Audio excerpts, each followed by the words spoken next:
पाचन पढ़ लिए हैं, श्वसन पढ़ लिए हैं, परिवहन पढ़ रहे हैं। तो जो भोजन हम लोग करते हैं तो जब उसका पाचन अवशोषण हो जाता है ना तो ग्लूकोज, ग्लिसरॉल ये सब चीज़ बन जाता है, अमीनो अम्ल बन जाता है। कहाँ पे? तो कोशिका में। कहाँ पे? कोशिका में। कोई दिक्कत नहीं, बनना है कोई फायदा नहीं है, अभी ऊर्जा प्राप्त नहीं है जब तक उसमें ऑक्सीजन नहीं मिलेगा। तो ऑक्सीजन कहाँ पे है? तो ऑक्सीजन तो पेड़ पौधा देता है, पेड़ पौधा से हम लोग लेते हैं। किसके द्वारा? श्वसन तंत्र द्वारा। तो श्वसन तंत्र में ना जब हम लोग सांस लेते हैं, सुनिए मत, तो सांस लेते हैं ना तो ऑक्सीजन के साथ साथ कार्बन डाइऑक्साइड, नाइट्रोजन भी सब कुछ आ जाता है फेफड़ा में। कोई दिक्कत है?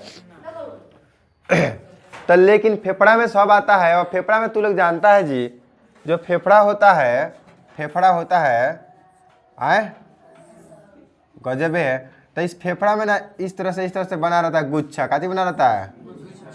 तो इस गुच्छा को कोपिका बोलते हैं, कोपिका। ये कोपिका सिर्फ ऑक्सीजन को ले लेता है। कोई दिक्कत? बाकी 78% के 78% नाइट्रोजन को निकाल देता है। 0.03% कार्बन डाइऑक्साइड लेते हैं और 4% कार्बन डाइऑक्साइड निकाल देता है। ऑक्सीजन कितना लेते हैं? 21%। और 17% वो निकाल देता है। 17%। तो जो हमारा कितना बचा भाई? जो ऑक्सीजन आया ना तो वो कुपिका द्वारा, किसके द्वारा? ये आता है हृदय में। किसके द्वारा आता है जी? हृदय में आता है। कोई दिक्कत नहीं। तो किस रास्ते से आता है? जिस रास्ते से आता है उसी के बारे में पढ़ना है परिवहन तंत्र में। परिवहन तंत्र हमारा जो चैप्टर है ट्रांसपोर्टेशन, उसमें उसी के बारे में पढ़ना है कि किस रास्ते से ऑक्सीजन आता है और कार्बन डाइऑक्साइड जाता है। बस यही पढ़ना है, तब समझते हैं। फेफड़ा में तो आ गया, ऑक्सीजन आ गया। अब वो आएगा ना फुसफुस शिरा से। फुसफुस एक रास्ता है जो जुड़ा रहता है हृदय से। जैसे फुसफुस शिरा से एक रास्ता निकलता है ना जो जुड़ा रहता है हृदय से, और हृदय में बाया आलिंद से जुड़ा रहता है। किससे? मान लो हम इसको अगर बना दिए, 4 भाग बांट दिए, अगर इधर बाया है और उधर दाया, ऊपर वाला आलिंद नीचे वाला नीला। समझ में आ रहा है? साफ सुथरा वीडियो बनेगा इसमें। तो देखिए फेफड़ा से निकला और किधर गया? बाया आलिंद में। मान के चले फेफड़ा से एक नस निकला और बाया आलिंद में आ गया, ठीक है। ऑक्सीजन लेके आया। क्या लेके आया है? यानी शुद्ध रक्त लेके आ रहा है, ठीक है, बाया आलिंद में। कौन? तो फुसफुस शिरा। फुसफुस एकमात्र शिरा है जो शुद्ध रक्त को लेके जाता है, जिसको बोलते हैं फुसफुस शिरा। फुसफुस का मतलब समझिए फेफड़ा से जो जुड़ा है। फुसफुस मतलब फेफड़ा होता है। तो फेफड़ा में जो ऑक्सीजन गया, ये अल्वियली जो ऑक्सीजन को ऑब्जर्व किया, तो हीमोग्लोबिन के माध्यम से, रक्त में हीमोग्लोबिन लाल कलर का होता है, उसी हीमोग्लोबिन के माध्यम से ऑक्सीजन आता है। किस रास्ते से? फुसफुस शिरा से आया। और अभी कहाँ पे आया है? बाया आलिंद में। किसमें? तो बाया आलिंद में तो रहेगा नहीं, तो बाया आलिंद से फिर आएगा बाया निलय में। किधर आएगा? बाया निलय। है निलय, बाया निलय। तो बाया आलिंद से बाया निलय में जो आएगा ना, तो जिस रास्ते से आएगा उसको बोलेंगे द्विकपाट। क्या बोलते हैं? इस तरह से बोले थे, इस तरह से खुला रहता है, उसे ब्लड आ जाएगा लेकिन नीचे से ऊपर नहीं जाएगा, ठीक है। तो इस तरह से रास्ता खुला रहता है। दूगो। कोई दिक्कत? दूगो। कगो? दूगो। इस समझा था नहीं, पहले वाला हटा, डिलीट करो के। बाया आलिंद से बाया निलय में कौ कपाट? जोर से बोल। कौन रक्त आ रहा है? शुद्ध रक्त। शुद्ध रक्त मतलब ऑक्सीजन वाला, जमाओ मत। अभी बाया निलय में आ गया, तो बाया निलय में रहेगा नहीं। शुद्ध रक्त का इसमें क्या काम है जी? शुद्ध रक्त का पूरे शरीर में ना काम है। तो पूरे शरीर में कैसे जाएगा? ये पंप मारेगा। ब्लड का, हृदय का काम है पंप करना। ये पंप करेगा, ब्लड तो इसमें आ गया, और ये जब सिकुड़ेगा तब इसमें से साफ ब्लड हब जाएगा एकदम 120 के हिसाब से। कितना? 120। तब बाया निलय से ब्लड जाएगा ना, किस रास्ते से जाएगा? महाधमनी। किससे? तो महाधमनी, इससे नस निकलेगा जिसको बोलेंगे महाधमनी। क्या जी बोलेंगे? और ये ऑक्सीजन वाला लेके जा रहा है। अब महाधमनी किससे जुड़ा है? धमनी से। किससे?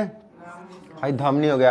ये कहाँ है? पूरे शरीर में। पूरे एक के में मारता हूँ, पूरा शरीर में ब्लड चल जाता है चारों तरफ। इन्हें की है ना, एक हाथ में जाई, फिर अगला बार में हे हाथ में जाई, अगले बार में पैर में, ऐसा नहीं ना है, एक के बार में जाएगा पूरा पूरा। महाधमनी मेन रास्ता है और उससे छोटा छोटा धमनी जुड़ा हुआ है। ठीक है जी, समझ में आ रहा है? तो धमनी से अब पूरा शरीर में क्या चीज है? कोशिका है। क्या चीज है जी? अब कोशिका में माइटोकॉन्ड्रिया होता है, माइटोकॉन्ड्रिया में क्रेब्स चक्र होता है। क्रेब्स चक्र का मतलब क्या होता है? जो भोजन हम लोग किए हैं, जो पचा है, ठीक है, और उसमें जाके ऑक्सीजन मिलेगा, ऑक्सीजन मिलेगा ना तो एटीपी में ऊर्जा बनता है।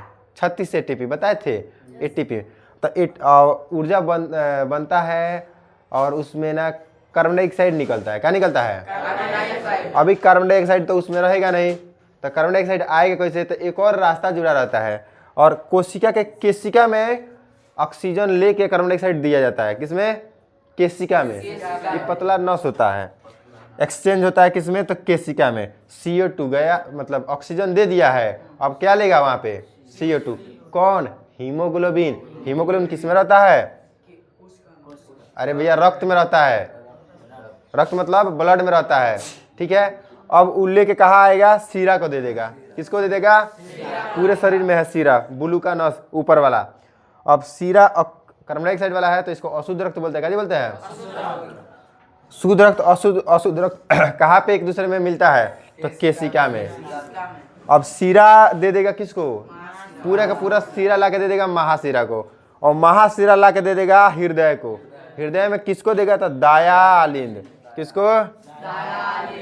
भाई पूरा शरीर से आया है, पूरा शरीर से घूम के, पूरा शरीर से घूम के, ठीक है, केशिका कोशिका में आ गया, कोशिका से दे दिया ही सीरा को। किसको दे दिया? सीरा दे दिया महासीरा को। अब महासीरा किसको आके दे दिया? दायालिंद। जोर से बोला, दायालिंद। फिर समझ में आ रहा है? उतना बढ़िया ऑक्सीजन लिया, बाया आलिंद में आया, दुई कपाट द्वारा बाया निलय में आया, महाधमनी गया, धमनी में गया, धमनी से कोशिका में गया, कोशिका से केशिका में एक्सचेंज हो गया, कार्बन डाइऑक्साइड ले लिया, सीरा में गया, महासीरा में आया, महासीरा किसको दे दिया? दाया आलिंद को। अब दाया आलिंद कार्बन डाइऑक्साइड रख के क्या करेगा? CO2 तो वो दे देगा इसको नीचे त्रिकपाट द्वारा। 3 गो रास्ता रहता है, त्रिकपाट में निकल गया, मतलब आ गया। त्रिकपाट द्वारा किस में आ गया? दाया निलय। किस में आ गया? दाया निलय। दाया निलय में आ गया। तब दाया निलय में रख के क्या करेगा? कार्बन डाइऑक्साइड इसको तो बाहर ना निकलना है, तो ये क्या करेगा? फेफड़ा को दे देगा। किसको दे देगा? क्रॉस करता फिर गबड़े मत, ये फेफड़ा को दे देगा। किसको दे देगा? कि हाँ कार्बन डाइऑक्साइड आइल बा, ले जाए करके। ये बेचारा लेके आओ तो हीमोग्लोबिन यहाँ पे रक्त में आ रहा है, और फेफड़ा में कोशिका में आया और कार्बन डाइऑक्साइड निकाल दिया, खाली हो गया। तो जब निकाला है ना तो फिर काची को ले लेगा? ऑक्सीजन को। वह हीमोग्लोबिन या ऑक्सीजन को ले लेगा, और इस रास्ते से आएगा का? ये जो रास्ता है यहाँ से जो अभी रास्ता निकला है, हई वाला रास्ता, समझ में आ रहा है जी? हई रास्ता है, एक जगह मिला है, देखिए क्रॉस ना। इतना साफ सुथरा फिल्मी दिल बनाया है। हऊ वाला दिल बनाते ना जो आपकी किताब में, वो समझे में नहीं आता, इसलिए बता रहे। तो ये जो दाया निलय से आया है, फुसफुस निकल रहा है हृदय से, तो फुसफुस धमनी है। फुसफुस धमनी से CO2 लेके आया और फेफड़ा को दे दिया। अब वहां पे वो ऑक्सीजन को ले लिया, ऑक्सीजन ले लिया तो किस रास्ते जाएगा? फुसफुस सीरा से। फुसफुस ऑक्सीजन ले लिया तो फुसफुस सीरा से जाएगा। फुसफुस सीरा से किस में जाएगा? बाया आलिंद। इस चित्र को भी बनाना, इसको भी लिखना अलग अलग, तो समझ में आएगा। फुसफुस सीरा से बाया आलिंद में आया, बाया आलिंद से द्विकपाट द्वारा किस में आया? बाया निलय में। बाया निलय से कहा गया? महाधमनी में। महाधमनी, अरे क्या कोई रे है नहीं भाई। बाया महाधमनी में, महाधमनी से क्या गई? धमनी। धमनी से कोशिका में, कोशिका में एक्सचेंज कर लेगा, उसके बाद में सीरा में आएगा। किस में आएगा? सीरा से महासीरा। महासीरा किसको दे देगा? कुछ लोग सोचते हैं हमारा समझ में नहीं, छोड़ा के देखी ना, देखी चाहे मत देखी, हम पूछे तो तारा याद होना चाहिए कि फेफड़ा ऑक्सीजन है सारा के सारा बाया आलिंद से, बाया निलय द्विकपाट जुड़ा रहता, बाया निलय से क्या जुड़ा रहला? महाधमनी। महाधमनी का से धमनी, धमनी का से कोशिका से, कोशिका का से सीरा से, सीरा कहाँ से? महासीरा। इस सारा के सारा याद रख चाहिए पूरा पूरा। ये माला हो, लॉरी हो, ठीक है।